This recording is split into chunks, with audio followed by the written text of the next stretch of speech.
करते हैं इस कार्यक्रम में कि योग होता क्या है, योग के ज़रिए हमें क्या क्या लाभ मिलते हैं और योग करने से हम किन किन बीमारियों से छुटकारा पा सकते हैं। तो ये सारी चर्चा हम करेंगे हमारे योग गुरु श्री ओमकार देव जी के साथ।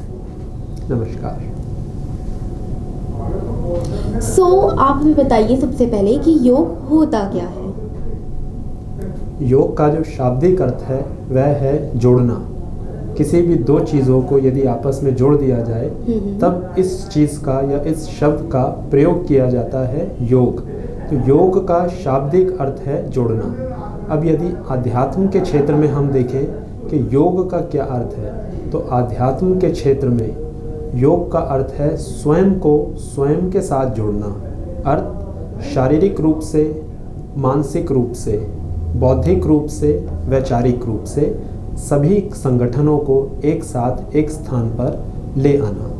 जिस प्रकार से वर्तमान समय का उदाहरण देकर चर्चा आरंभ की जाए तो वर्तमान समय में लगभग सभी लोगों की जीवन शैली इतनी ज़्यादा अस्त व्यस्त हो चुकी है कि व्यक्ति जहाँ पर शारीरिक रूप से उपलब्ध होते हैं वहाँ पर मानसिक रूप से उपलब्ध नहीं रह पाते। शारीरिक रूप से यदि हम आज यहाँ पर बैठे हैं परंतु मानसिक रूप से हम कहीं और हैं, मन में अन्य विचार चल रहे हैं। तो जहाँ पे हम शारीरिक रूप से उपस्थित हैं वहीं पे हम मानसिक रूप से भी उपस्थित रह पाएँ। सामान्य शब्दों में इस भाषा में योग को समझा जा सकता है। गुरुजी, आप हमें ये बताइए कि योग करने से हमें क्या क्या लाभ मिलते हैं। योग के लाभों की यदि हम चर्चा करें तो योग हमारे जीवन की मूलभूत आवश्यकता है। जिस प्रकार से जीवन को चलाने के लिए या इस शरीर को चलाने के लिए भोजन और जल की आवश्यकता होती है, उसी प्रकार से अपने जीवन को आध्यात्म क्षेत्र में आगे लेकर जाने के लिए योग हमारी मूलभूत आवश्यकता है।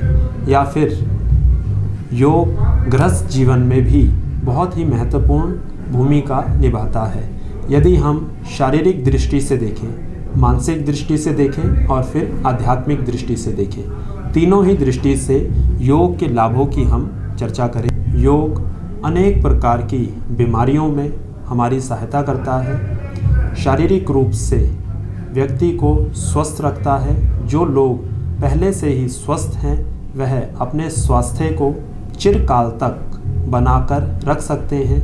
जो लोग अस्वस्थ हैं वह योग की कई विधियों के अनुसार या योग के कई अभ्यासों के माध्यम से अपने रोग से छुटकारा पा सकते हैं। और यदि योग को मानसिक दृष्टि से या मानसिक स्तर पर लाभों की चर्चा की जाए, वर्तमान समय की जो जीवन शैली है उसमें तनाव, डिप्रेशन, सर दर्द, भारीपन यह एक तरह से जीवन का हिस्सा बन चुकी हैं। इतना ज़्यादा जीवन अस्त व्यस्त हो जाने के कारण इस माहौल में या इस स्थिति में यदि योग अभ्यास का आश्रय लिया जाए और कुछ चुनिंदा और विशेष योग के अभ्यासों को किया जाए तो मानसिक स्तर पर स्वयं को स्वस्थ रखा जा सकता है।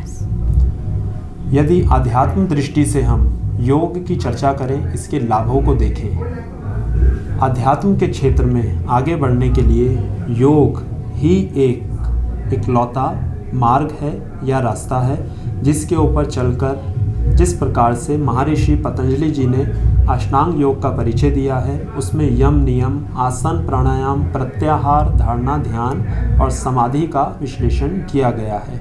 उस मार्ग पर आगे चलकर अपने जीवन में यम और नियमों का पालन करके आध्यात्म के क्षेत्र में आगे बढ़ा जा सकता है और अपने जीवन के मूल लक्ष्यों को प्राप्त करके इस जीवन यात्रा को सार्थक बनाया जा सकता है। तो चलिए ज़्यादा समय ना व्यर्थ करते हुए हम चलते हैं मास्टर क्लैब के ज़रिए योग सीखना।